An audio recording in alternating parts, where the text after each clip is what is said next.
তারা কোনো জায়গায় পাঠায়নি। তারপর আমি এডিসি স্যারের সাথে দেখা করলাম, তাও প্রায় 3 ঘন্টা অপেক্ষা করে এডিসি স্যার আসলেন।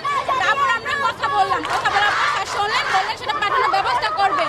কিন্তু আমরা এই যে একটা যে টাইম দিলাম, তারা কি করলো? পাঠানো হলো তো তারা সকালেও পাঠাতে পারতো, আমাদের আবার কেন যেতে হলো? প্রথমত হচ্ছে আমাদের কথা। এখন আজকে আমরা জানি না তারা সচিবালয়ের নিকট পাঠিয়েছে কিনা, আমরা সেটাও জানি না। এখন আমাদের দাবি হচ্ছে একটাই, যে আমাদের অধ্যক্ষ যিনি আছেন আবুল কালাম আজাদ স্যার, তার বদলির আদেশ বাতিল করা হোক। আমরা যতক্ষণ পর্যন্ত না এই বদলি আদেশ বাতিল না করা হবে, ততক্ষণ পর্যন্ত আমরা রাস্তা অবরোধ করব। আমরা 17 তারিখে যখন আমাদের শিক্ষার্থী প্রতিনিধিরা আমরা গেলাম, তখন আমরা দেখলাম তারা আমাদের কাগজটা নিয়ে কোনো কর্ণপাতই করেননি। তারা আমাদেরকে আরো বলেছে যে আমাদের শান্তিপূর্ণ কর্মসূচিকে তারা কোনো গুরুত্বই দেননি।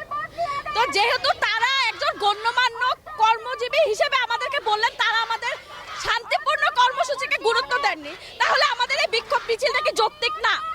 তারা যেহেতু আমাদেরকে বলেছে আমাদের পরবর্তী কার্যক্রম, আমরা সেখানে বলেও এসেছিলাম। 16 তারিখ দুপুর 2টায় যখন আমরা সংবাদ সম্মেলন করি, তখনও আমরা বলেছিলাম যে আমাদের পরবর্তী কার্যক্রম হবে যদি তারা আমাদের কাগজটাকে সচিবালয়ে পৌঁছে না দেয় স্মারকলিপি, তাহলে আমরা আন্দোলন করব। তারা আমাদের আন্দোলনটাকে কোনো গুরুত্বই দেননি।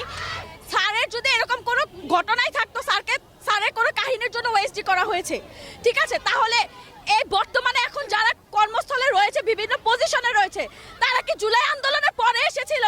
তারা জুলাই আন্দোলনের পরেই কি চাকরি পেয়েছে? তারা আগে কোথায় চাকরি করছে? তারা কি দোসরদের সাথী ছিল না? আমাদের স্যার চাকরি করেছে, সে দোসরদের সাথী ছিল, তাহলে এখন কারা দোসরদের সাথী? বলেছিলাম যে ওনাদের যে আমাদের কোনো কারণ আপনারা দেখান, যদি দেখাতে পারেন তাহলে আমরা মেনে নিব। কিন্তু স্যারের ওনারা বলে যে এটা তো সরকার দায়ভার না, এটা সরকারের দায়িত্ব না যে তোমাদের কাছে কৈফিয়ত দিবে, এটা আমাদের মতামত। ঠিক আছে, আমরা আমাদের মতামত দাবি করছি। আমাদের মতামত একটাই, স্যারের আদেশ বাতিল হোক।